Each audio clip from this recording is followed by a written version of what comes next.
stark difference in the Sierra over the last 24 hours. A beautiful day right now, but I-80 has chain control still in effect, and I'll have exactly where coming up. And from the peanut fields of Southwest Georgia to the halls of the White House, the state funeral for former President Jimmy Carter begins today. Plus, the fire destroys a piece of history. Now investigators are calling it arson. What we're learning about the crime and the man now facing charges.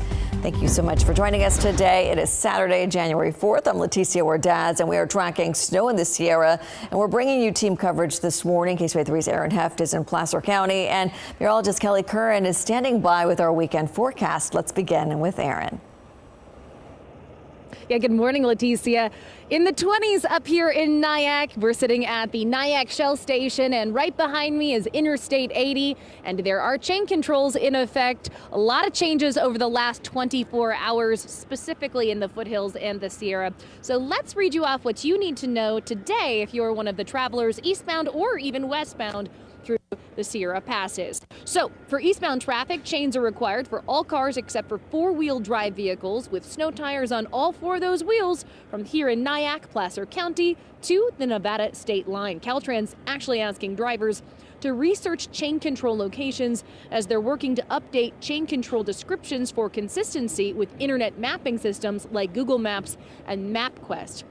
It's also basically the same story out of the westbound area traffic, the same story, the Nevada state line, all the way to 2.1 miles east of Baxter here in Placer County. What you're seeing is a lot of people, they choose to go through those chain control requirements. They go through that entire checkpoint line and they get out and either stretch their legs or check their chains, make sure everything's in order as they make their way further east into the Sierra, largely because you're going 60 miles an hour usually, and then you slow down as the roads get a little slick, maybe 40 to 50 miles an hour. And then when you hit those chain controls, it is 30 miles an hour. So that hour and a half that you thought you were going to take, well, it gets a lot slower, but a lot safer. So a few things to keep in mind: 30 miles an hour when you're through those chain checkpoints.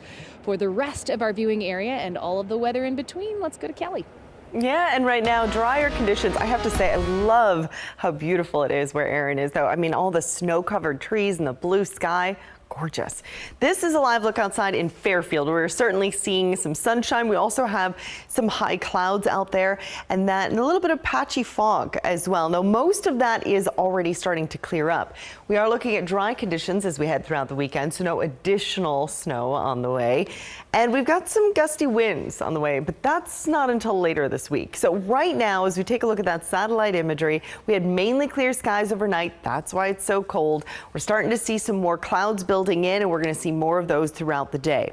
As far as the visibility goes, some areas of Stockton are down to 1/4 mile visibility. Modesto, you're fine. Same in the Sacramento area. Certainly been some reports of some fog near Auburn, and the temperatures are starting to warm up. Now, Placerville, you're still at 36 degrees, but Sacramento, we bottomed down the 30s earlier, now up to 42. It's still pretty chilly. 14 degrees in the Truckee area. So up in the Sierra this morning, it is about 30 degrees colder than it was at this time yesterday, and that's because yesterday morning we had clouds that acted like insulation for us. Last night, skies were clear and those temperatures dropped. Sacramento is about 8 degrees colder than it was at this time yesterday.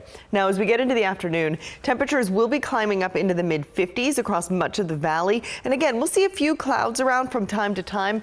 Wait till you see what is coming, though, for later in the week. I've got that coming up in about 10 minutes. Looking forward to that, Kelly. Thank you. And you can track weather updates where you live with the KSRA 3 app. And we have interactive radar where you can see the expected impact on your neighborhood. Be sure to turn on those notifications to get real-time updates.